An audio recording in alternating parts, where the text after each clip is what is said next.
Et Yvon, Michel et moi, on aurait te demandé que tu dises à tout le monde, c'est quoi ton rêve? Ben, mon rêve, en fait, c'était de partir et aller rester à Percé, parce que je suis allé 3 ans d'affilée à Percé, rester là, puis justement vendre des bâtons aux gens qui traversent au rocher.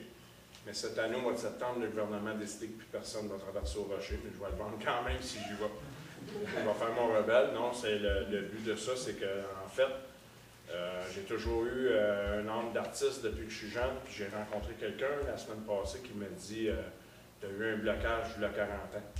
J'ai commencé à jouer de la guitare avec mon ami Martin qui m'a donné un cadeau, qui m'a prêté une belle guitare, une belle Fender de, je pense, 30 ans.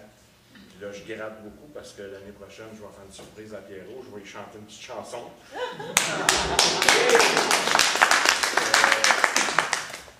L'année prochaine ou tantôt?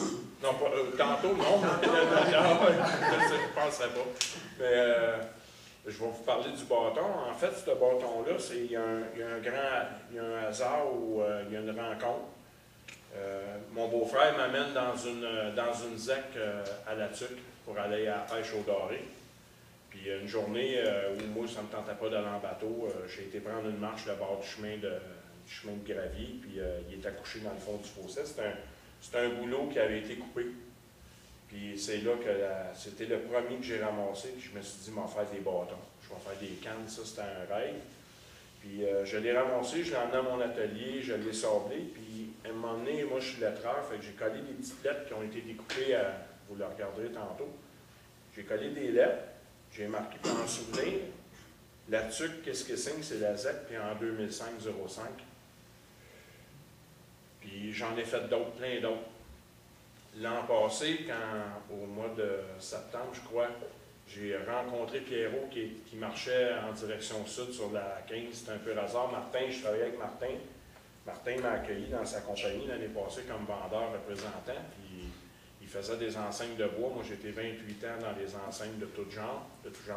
Puis Martin m'a approché, puis c'est un bonhomme qui fait des super de belles enseignes. Puis ça aussi, ça faisait partie de travailler le bois. Ça faisait partie d'un de mes rêves. Fait que j'ai accompagné Martin. Puis une journée, il me dit, Yvon, tu as un client à aller voir à Sainte-Agathe avec un nouveau vendeur, un jeune que je coachais pour lui montrer la job. Puis en montant, on a passé par le bois.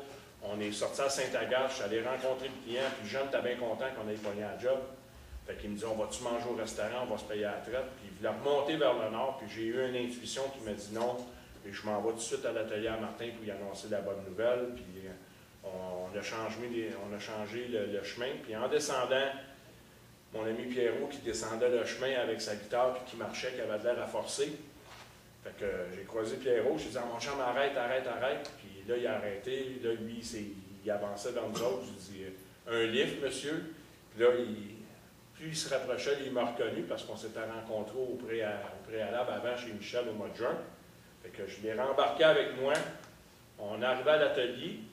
Puis là, j'ai dit, tiens, vu qu'il marche puis que ça a l'air d'être douloureux, parce que quand tu marches avec un contrepoids, la guitare, tu as tendance à... Fait qu'il n'y avait pas d'appui. Puis le hasard a bien fait les choses. Je suis allé chercher 4-5 cannes dans l'atelier à Martin que j'avais entreposé, puis je l'ai mis comme ça, je l'ai présenté comme ça, puis il a pris elle, puis il l'a choisi au hasard.